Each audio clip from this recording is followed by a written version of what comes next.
Ciela Hartanov, welcome to the Human Capital Innovations Podcast. Lovely to be here, John. Thanks for having me. It is a pleasure to be with you. You're joining us from the San Francisco area. I'm south of Salt Lake City in Utah. And today we're going to be talking about changing organizational ecosystems and trends in the future of work. I'm super excited to explore all of this with you. And as we get started, I just wanted to briefly share, sorry, help me with your name again. Ciela Hartanov. Ciela. Ciela. Okay. As we get started, I just wanted to share Ciela's bio with everybody. Ciela Hartanov was part of the founding team of the Google School of Leaders and head of Next Practice Innovation and Strategy at Google, where she developed projects designed to shape the future of leadership and work. She currently runs Hum Collective, a boutique strategy and innovation firm that helps companies, executives, and teams make sense of forces shaping the future and prepare strategically. She has been featured speaker at a wide range of conferences, from the House of Beautiful Business to the HR Leaders Forum in Australia. She has been quoted in Psychology Today and Forbes, and is sought after for her thought leadership on the future of leadership and adaptable organizations. She brings a multidisciplinary view that leverages business foresight and organizational development to break barriers and invent the next practices for humane, kind, and responsive workplaces. I love that. What a wonderful background. It's a pleasure to have you. I also should note you are Dr. Hartanov. What is your doctorate in? Yes, culture and human behavior. Wonderful, wonderful. It's a pleasure. And as we get started, would you like to just share a little bit about your book that's coming out soon around the nature of work and what it is, how your philosophy on how work needs to change over time and what that's going to look like? Yeah, great. Thank you for asking. And it's a great time to be talking about the book, especially in the context of what I consider the most important future of work advancement is ChatGPT and the evolution that's likely to happen around AI in the context of that advancement. And my book is all about what I call reclaiming sensitivity. And everyone usually has one version of what sensitivity is, which is emotional acuity and emotional intelligence, which is absolutely essential. But when I talk about sensitivity, I'm talking about the wider way that we make sense of ourselves, our world, and the organization. And in the context of the advancements around AI, the only thing that we have left going for us as human beings is this human instrument. So this book and the work that I'm doing with organizations is how do we build out our muscles and our capacities to sense and respond to this change that's upon us. The change is going nowhere. I say we're in the emergent era, meaning it's not just about complexity anymore. It's about these emergent, interconnected, interrelated environments that are colliding and sort of create these unexpected outcomes that we could never have predicted. So foresight is an interesting thing to be doing right now, because colliding with the emergent era, scenario planning isn't what it used to be. So we just need to become better at sensing and understanding. And I think that requires us to use a broad set of how we understand our building our capacities need to change. Our organizational capacities need to mirror that. And then I even go as far as talking about the society that we're living inside, so that these are a nest that really delivers the change we're looking for.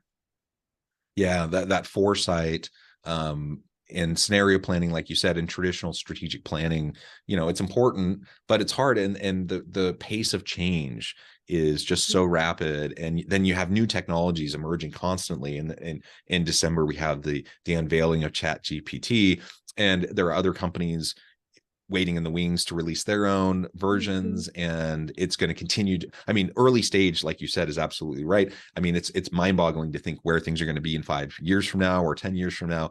We can prepare the best we can. We can scenario plan, but we just have to get better.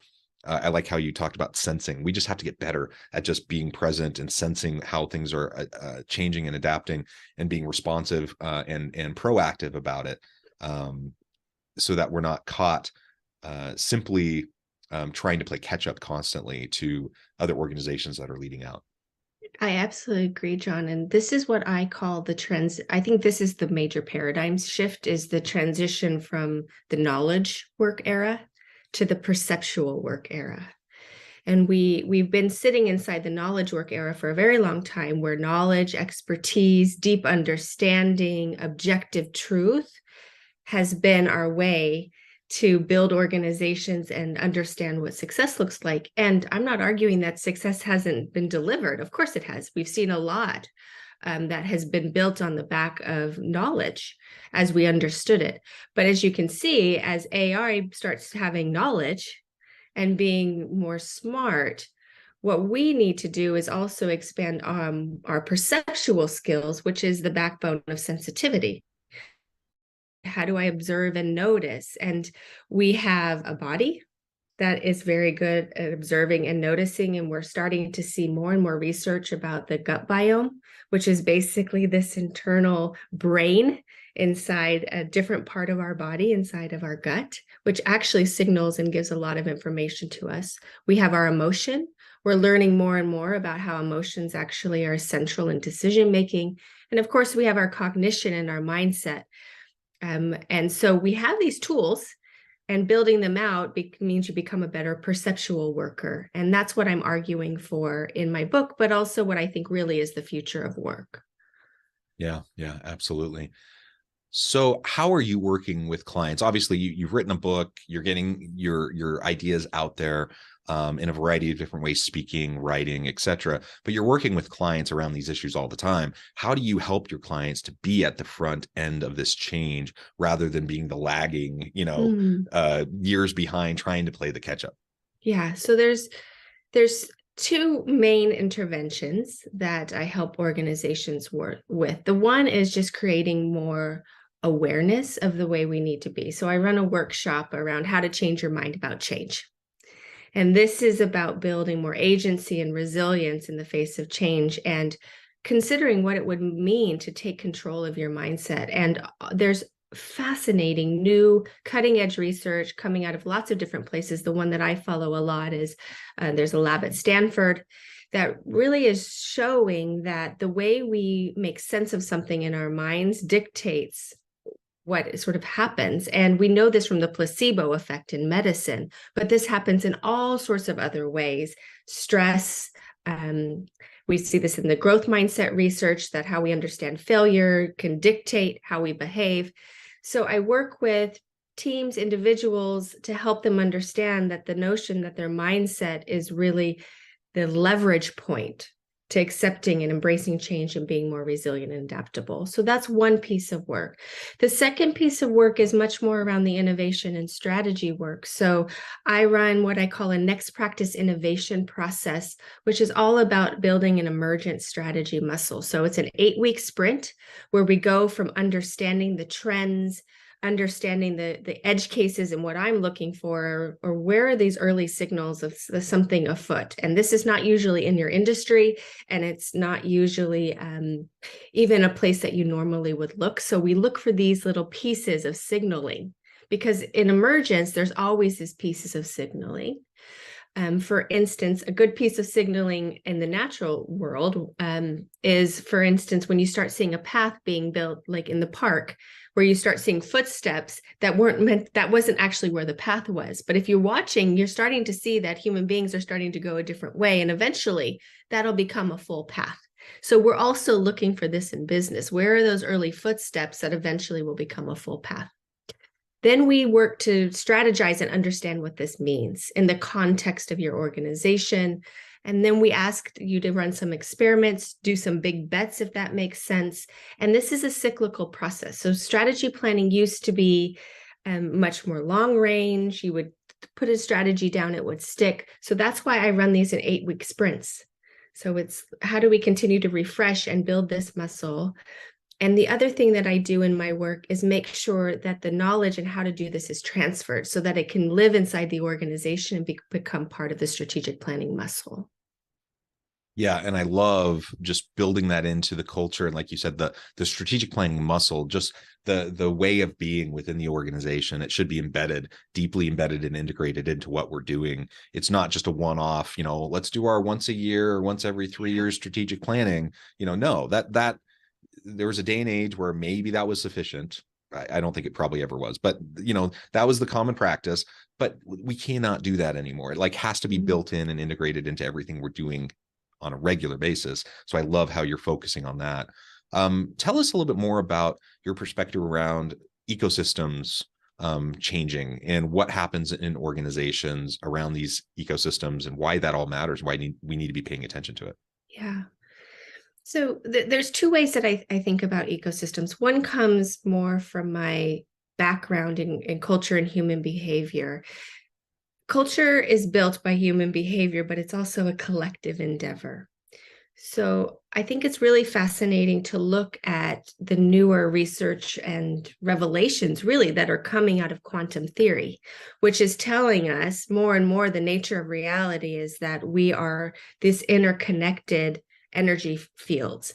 And that means that we're always colliding up against each other, and there's less rigid boundaries around where I begin, Ciela, where you end, John, where an organization begins, where it ends. So what's happening inside the context of this sort of viewpoint, if you take it on and you say there's a sort of unified field, which is starting to be understood to be true. Like, it's not science fiction, it's starting to be understood to be true. And we see how we built organizations to be these rigid entities. We start to realize that this is a fundamental sort of wrong construction, because it's fighting against the nature of how ecosystems are built and live, which is to be fluid, is to move with one another.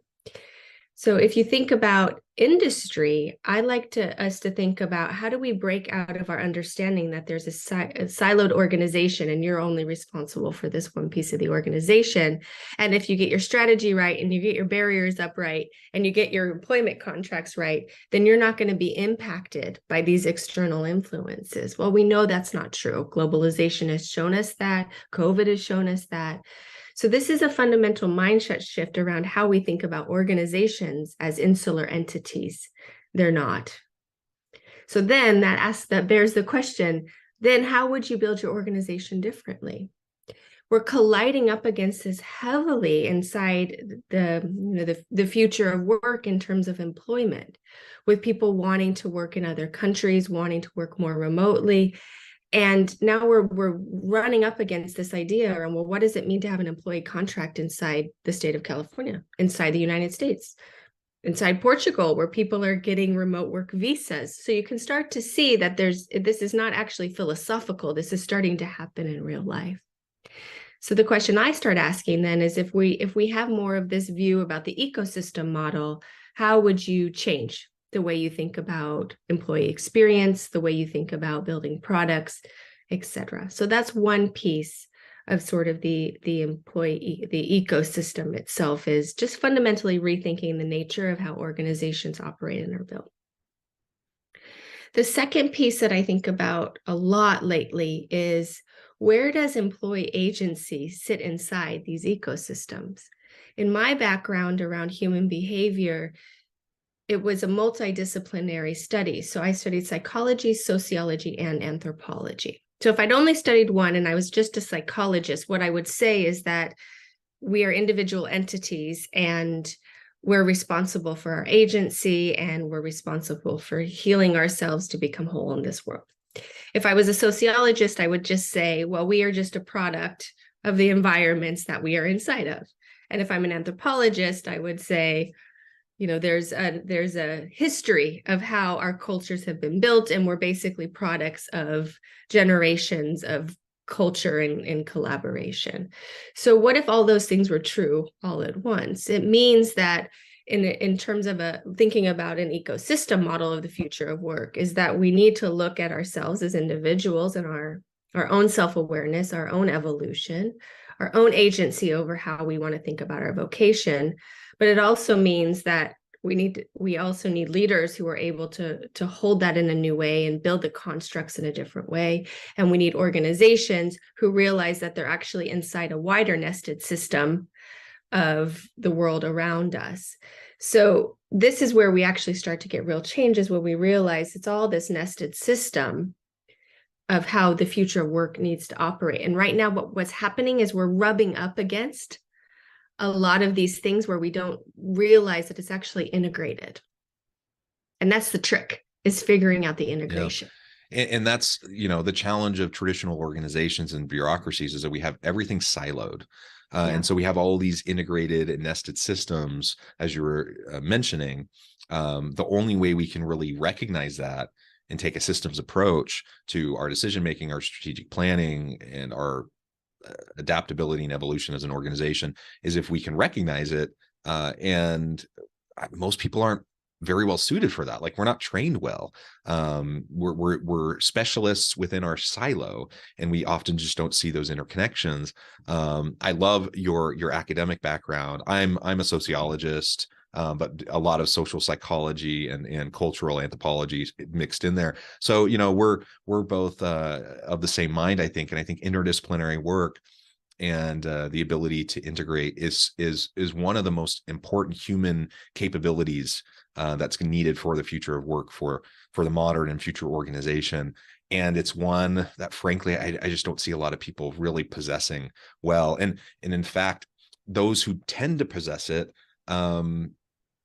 because it hasn't been a skill set or capability that's been traditionally valued as much, they haven't always been able to progress to the levels where they can provide the insights and the input to decision making that's happening within the organization. So that is going to have to adjust as well.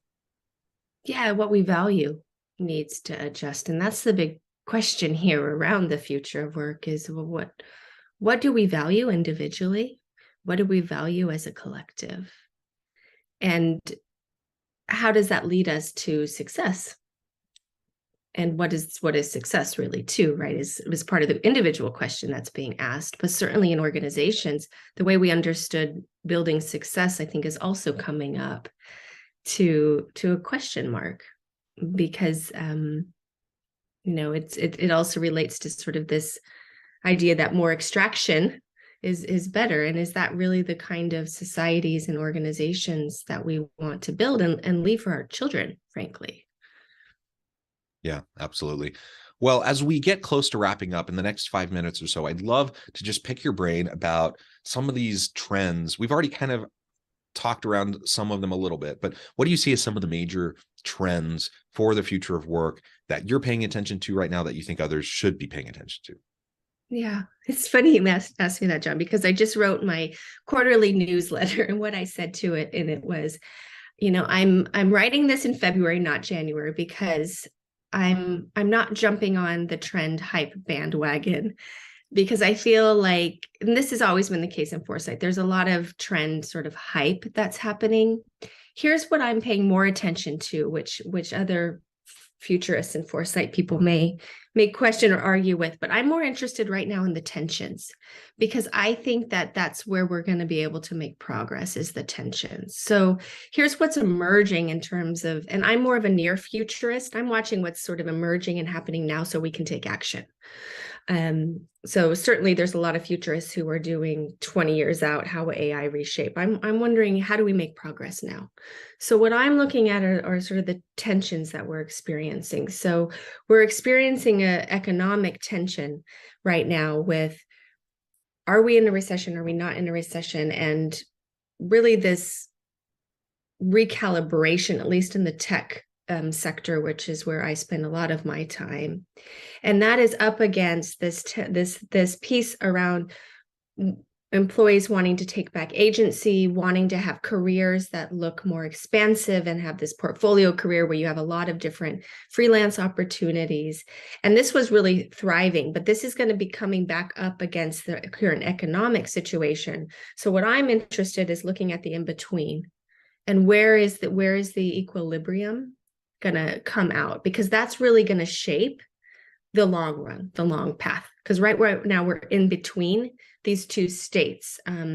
So that's part of what I'm interested in. This is how we sort of get what I said around that path in the park. This is what's going to lay the groundwork for the long-term path in the park, around how much employee control we have, how much, how does that contract between the organization and employees sort of shift and change. The other thing that I'm paying heavy attention to also is this tension that is really fascinating to me, which is the uptick in this feeling of isolation and loneliness, the no office place, no center place for people to go necessarily, this mental health crisis that we are seeing emerge. And so what I'm paying attention to around the future of work, is what role, if anything, does the organization continue to play in our community and basically social architecture? Or are we going to start seeing a different path laid here, where people move to different places and actually go and build different types of community, almost like we used to have, where the church was really important to us, right? So where and how are we going to make sense of ourselves socially as the organization, and our feeling of mental unwellness starts to be exacerbated? So those are just two things that I'm paying attention to. There's a few others, but I think those are probably the most important things that will shape how work evolves. Yeah, and those are societal level kinds of things, right? We haven't figured out. Certainly, we're in the middle of it. We're building the plane while we're flying it, and it's messy. You've referred back to the tension again and again during the conversation today. And so many people are not very comfortable in that tension. And I think we got to learn how to live in the tension, because that's, I think, the reality moving forward. I think so too. And I just want to acknowledge that it's hard. Like, it's hard for every human being. I know I'm saying this, but certainly I am having to live in the tension, and it's hard as well. So this is where we come back to ourselves, and what do we have control over, and where's our locus of control, and getting back to that place of agency, so that it's a place for us to move forward from. So that's the practical bit, is how do you get back to your center? And we know there's a lot of tools and practices to do that, so we're not spinning out of control. So we have more emotional regulation. We understand our bodily cues sooner, so that we don't get sick, and we're working on our mindset so it becomes more expansive. That's what's within our control and doable. Yeah, I love it. Well, thank you so much for your time today. I note the time, and I need to let you go here in just a minute. But before we wrap things up, I wanted to give you a chance to share with the audience how they can connect with you, find out more about your work, where they can find your book, and then give us the final word on the topic for today. Yeah. So I'm on LinkedIn, Ciela Hartanov. I'm also a reluctant Instagrammer at Ciela Rose. And my website is humcollective.co. And what is the book is not out yet. But as it is, you'll see me posting about it. Of course, I'm in final iterations. And what's a final note? I want to reinforce for us, in times of uncertainty and unknown, is where the possibility lives.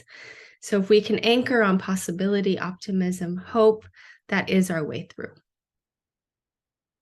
That's beautifully said. And that really is the upside to the messiness and the unknown, is you don't know what the limitations are. Like, anything's possible. So let's lean into that. I love the optimistic approach.